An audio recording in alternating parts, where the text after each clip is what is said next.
పల్నాడు జిల్లాలో ఉద్రిక్త పరిస్థితి చోటు చేసుకుంది. మున్సిపల్ కార్మికులకు పోలీసులకు మధ్య ఘర్షణ జరిగింది. రాష్ట్ర వ్యాప్తంగా కొనసాగుతున్న నిరసనలో భాగంగా దాచేపల్లిలో మున్సిపల్ కార్మికులు రోడ్డెక్కి నిరసనకు దిగారు.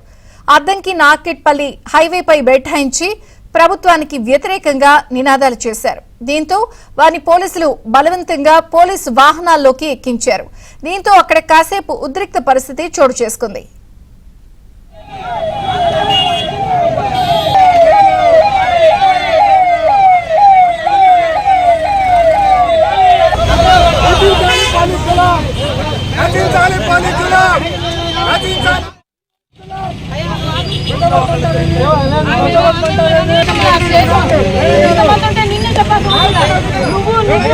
ఇంకొక అబ్బాయి ఎవరో ఉన్నాడు.